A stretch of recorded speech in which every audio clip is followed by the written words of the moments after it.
Knicks headed into Boston to take on the Celtics Sunday. Jeremy Lin returning to where he played his college ball at Harvard. Rajon Rondo and those streaky Celtics looking for their fourth win in a row. Early on, Rajon Rondo driving the lane, gets the bucket to go and the foul. The Knicks scored the first 5 points of the game, but Boston ran off 12 straight from that point. Rondo would miss the free throw, but then here, Carmelo Anthony feasting his way to the bucket for the lay-in.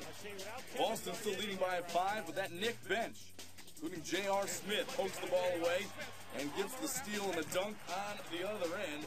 Knicks bench suddenly deep as of the last couple of weeks, but outscored by Boston's bench 55-24 in their 2 earlier meetings this season. Paul Pierce with the slam. He had 10 in the first, but the Knicks led by 2 after 1. Jeremy Lin with the drive, gets it to go off the glass, and then off the Amar'e Stoudemire block. Jeremy Lin tossing up the alley-oop to Iman Shumpert.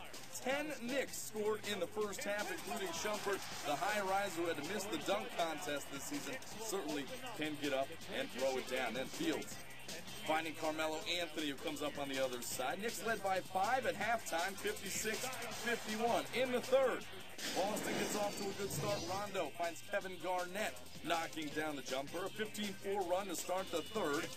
And then off the Jeremy Lin turnover, he had 6 of them on the afternoon. Paul Pierce going end-to-end, finishing for the lay-in.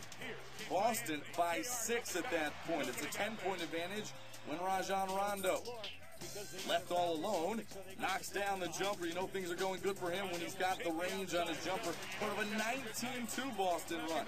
Then Rondo finds Paul Pierce knocking down a 3. Pierce had 15 in the third. Boston outscored New York by 13 in the third quarter. We head to the fourth now. J.R. Smith finding Steve Novak. He's averaged 4 threes per game in his last 6. Gets a nice roll there. He had 4 threes in this one. Then it's Shumpert driving, big slam. You get teed up for John with KG on that one, but he pulls the Knicks within 4. Then Rajon Rondo missing the floater, trying to get over Amar'e, and KG there to clean it up. 18 points, 10 rebounds for him. Jeremy Lin had 14 points in this one, battled foul trouble throughout, but knocks down the 3 here. And New York within a point at 96-95 with just over 2 to play. His college coach, Tommy Amaker, in the crowd for this ball game. Carmelo getting the ball on the wing. Knocks down the tough jumper at the foul line. He had 11 in the fourth, including 6 in the last 2 minutes. Knicks by 1, 101-100. Game clock winding down now. KG hands it off to Paul Pierce. Well, and he doesn't need much room, and he can do things like that. Ties it up with 4.9 left on the clock. How many tough shots does Paul Pierce hit down the stretch in big games with hands right in his face? 3.1 left to go as the Celtics bench liking the production from their leader. And the Knicks have got one last shot to end it in regulation. Melo can't hit the fadeaway off back iron. And we got 5 extra minutes of basketball here at the Garden.